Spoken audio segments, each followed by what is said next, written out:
तो इसके पहले हम लोगों ने डिस्कस कर लिया था कि जो है भारत में यूरोपीय कंपनियों के आगमन और उनके वर्चस्व स्थापित करने में मतलब जो है किस तरह से उन्होंने वर्चस्व स्थापित किया। तो अब आगे का जो प्रश्न है उसको हम लोग डिस्कस करने जा रहे हैं, वो है दक्षिण में आधिपत्य के लिए आंग्ल फ्रांसीसी संघर्ष के कारणों का परीक्षण करते हुए उनके परिणामों की विवेचना कीजिए।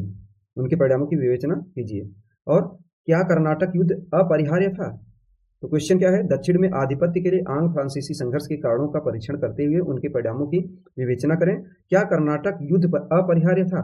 तो देखते हैं इसका क्या मतलब उत्तर होता है। उत्तर को हम लोग देखते हैं, डिस्क्राइब करते हैं यहाँ पर। तो उत्तर में हम लिखते हैं कि 18वीं शताब्दी के पूर्वार्ध तक भारत में अंग्रेज व फ्रांसीसी व्यवस्थित हो चुके थे। स्थानीय परिस्थितियों से प्रभावित होकर दोनों ही कंपनी अपने अधिकार क्षेत्र के विस्तार में लगी हुई थी। चूंकि पुर्तगाली व डच इस विस्तारवाद में पिछड़ चुके थे, अतः अंग्रेज व फ्रांसीसी परस्पर प्रतिस्पर्धी बने और इनके मध्य संघर्ष हो गया। इनके संघर्ष को कर्नाटक युद्ध के रूप में जाना जाता है। इस संघर्ष का वास्तविक कारण भारतीय प्रतिस्पर्धा के स्थान पर यूरोपीय प्रतिस्पर्धा अधिक दिखाई देती है, क्योंकि वहां के संघर्ष ने भारतीय युद्धों की पृष्ठभूमि निर्मित कर दी थी। ठीक है, तो एक प्रकार से इसकी भूमिका हो गई। अब आगे देखते हैं हम कैसे इसमें उत्तर लेखन करते हैं। तो कर्नाटक के प्रथम युद्ध 1746 से 1748 ईस्वी के बीच का मुख्य कारण ऑस्ट्रिया के उत्तराधिकार का विस्तार था, जिसे कारण मतलब जो है जहां जहां अंग्रेज और फ्रांसीसी एक साथ थे वहां युद्ध संभावित हो गया। इस युद्ध में फ्रांसीसियों ने नवाब अनवर्दी खां का सहयोग प्राप्त किया और डुप्ले ने विजय प्राप्त की, परंतु 1748 ईस्वी की एक्स्ला-शापेल की संधि द्वारा ऑस्ट्रिया के उत्तराधिकार का युद्ध समाप्त हुआ तथा भारत में अंग्रेजों को मद्रास तथा अमेरिका में फ्रांसीसियों को लुई वर्ग प्राप्त हुआ। इस युद्ध का महत्व इस रूप में देखा जा सकता है कि जब भारतीय राजनीति के खोखलेपन और सैन्य दुर्बलता को यूरोपीय शक्तियां प्रभावित करने में सक्षम हुई और यूरोपीय शक्तियां सिर्फ व्यापारी न रहकर राजनीतिक शक्ति के रूप में दावेदार बन गई। एक्स्ला-शापेल की संधि इन प्रतिस्पर्धाओं के मध्य अस्थायी संघर्ष विराम मात्र रहा, क्योंकि शीघ्र ही कर्नाटक की द्वितीय युद्ध 1749 से 1754 की रूपरेखा तैयार हो चुकी थी। द्वितीय युद्ध का मुख्य कारण हैदराबाद व कर्नाटक का उत्तराधिकार का युद्ध का प्रारंभ था, जिसमें फ्रांसीसी गवर्नर डुप्ले ने मुजफ्फरजंग तथा चंदा साहेब को समर्थन किया। इस युद्ध में फ्रांसीसी विजय के करीब पहुंचकर भी अनिर्णित रहे, क्योंकि डुप्ले को वापस बुलाकर गुड़हू को गवर्नर बनाकर भेज दिया गया और उसने अंग्रेजों से संधि कर द्वितीय कर्नाटक युद्ध का समापन किया। इस युद्ध का महत्व इस रूप में रेखांकित किया जा सकता है कि अंग्रेजों की स्थिति पहले की तुलना में अधिक सुदृढ़ हुई तथा देशी रियासतों का राजनीतिक स्वरूप यूरोपियों के समस्त और अधिकार स्पष्ट हुआ, जिससे यूरोपियों के भारत में राजनैतिक हस्तक्षेप करने का अवसर प्राप्त हुआ। अब आगे उत्तर लेखन में हम देख रहे हैं कि द्वितीय युद्ध के पश्चात भी आंग्ल फ्रांसीसी प्रतिद्वंदिता समाप्त नहीं हुई। तो द्वितीय युद्ध के पश्चात भी आंग्ल फ्रांसीसी प्रतिद्वंदिता समाप्त नहीं हुई। परिणाम स्वरूप 1756 ईस्वी के अंततः यूरोपीय सप्तवर्षीय युद्ध के प्रारंभ होने तृतीय युद्ध 1758 से 1763 प्रारंभ हुए, परंतु इस समय तक अंग्रेज बंगाल में अधिक मजबूत हो चुके थे, इसलिए उन्होंने फ्रांसीसियों को पूरी शक्ति के साथ पराजित करने की कोशिश की। इस वक्त फ्रांसीसी गवर्नर काउंट डी लाली थे। इस तीसरे संघर्ष में फ्रांसीसी पराजित हुए और भारत में फ्रांसीसियों का अंग्रेजों की इच्छानुसार मात्र व्यापारिक प्रभाव रह गया और भारत में अंग्रेजों की सर्वोच्चता को अंतिम रूप से प्रतिष्ठित कर दिया। इस युद्ध का समापन 1763 ईस्वी को पेरिस की संधि द्वारा हुआ। इन युद्धों के परिणाम स्वरूप यह दर्शाते हैं कि फ्रांसीसियों की पराजय का सर्वप्रथम कारण उनकी गृह सरकार का अधिक नियंत्रण था तथा अंग्रेजों की विजय के कारण उनकी कुशल कूटनीति तथा सामरिक राजनीति थी। जहां तक इन युद्धों की पृष्ठभूमि देखकर यह प्रतीत होता है कि कर्नाटक युद्ध निश्चित ही होना था, क्योंकि यूरोप व भारत में अंग्रेज व फ्रांसीसी साम्राज्यवादी विस्तार के साथ परस्पर प्रतिस्पर्धी थे और वे किसी भी प्रकार अपनी सत्ता को अंतिम रूप से स्थापित करना चाहते थे।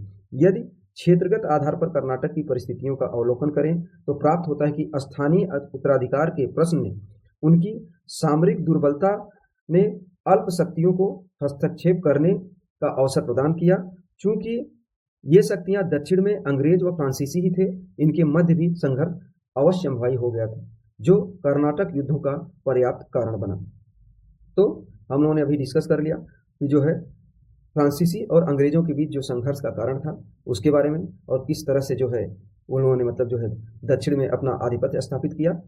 तो फिर से एक बार रिवाइज कर लेते हैं कि दक्षिण में आधिपत्य के लिए आंग्ल फ्रांसीसी संघर्ष के कारणों का परीक्षण करते हुए उनके परिणामों की विवेचना करें।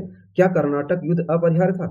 तो इसको देख लेते हैं फिर से। 18वीं शताब्दी के पूर्वार्ध तक भारत में अंग्रेज व फ्रांसीसी व्यवस्थित हो चुके थे। स्थानीय परिस्थितियों से प्रभावित होकर दोनों ही कंपनी अपने अधिकार क्षेत्र के विस्तार में लगी हुई थी। क्योंकि पुर्तगाली व डच इस विस्तारवाद में पिछड़ चुके थे, अतः अंग्रेज व फ्रांसीसी परस्पर प्रतिस्पर्धी बने। इनके मध्य संघर्ष हो गया। इनके संघर्ष को कर्नाटक युद्ध के रूप में जाना जाता है। इस संघर्ष का वास्तविक कारण भारतीय प्रतिस्पर्धा के स्थान पर यूरोपीय प्रतिस्पर्धा अधिक दिखाई देती है, क्योंकि वहां के संघर्ष ने भारतीय युद्धों की पृष्ठभूमि निर्मित कर दी थी। कर्नाटक के प्रथम युद्ध 1746 से 48, इस फैक्ट को नोट करना पड़ेगा, का मुख्य कारण ऑस्ट्रिया के उत्तराधिकार का विस्तार था, जिसे कारण कहा जहां जहां अंग्रेज और फ्रांसीसी एक साथ थे वहां युद्ध संभावित हो गया। इस युद्ध में फ्रांसीसियों ने नवाब अलवर्दी खां का सहयोग प्राप्त किया और डुप्ले ने विजय प्राप्त की, परंतु 1748 ईस्वी की एक्स-ला-शापिल की संधि द्वारा ऑस्ट्रिया के उत्तराधिकार का युद्ध समाप्त हुआ तथा भारत में अंग्रेजों को मद्रास तथा अमेरिका में फ्रांसीसियों को लुईवर्ग प्राप्त हुआ। इस युद्ध का महत्व इस रूप में देखा जा सकता है कि अब भारतीय राजनीति के खोखलेपन और सैन्य दुर्बलता को यूरोपीय शक्तियां प्रभावित करने में सक्षम हुई और यूरोपीय शक्तियां सिर्फ व्यापारी न रहकर राजनीतिक शक्ति की भी दावेदार बन गई। एक्स-ला-शापिल की संधि इन प्रतिस्पर्धियों के मध्य अस्थायी संघर्ष विराम मात्र रहा, क्योंकि शीघ्र ही कर्नाटक का द्वितीय युद्ध 1749 से 1754 की रूपरेखा तैयार की, जिसको फैक्ट के रूप में नोट किया जा सकता है। और द्वितीय युद्ध का मुख्य कारण हैदराबाद व कर्नाटक का उत्तराधिकार का युद्ध का प्रारंभ था, जिसमें फ्रांसीसी गवर्नर डुप्ले ने मुजफ्फरजंग तथा चंदा साहेब को समर्थन दिया।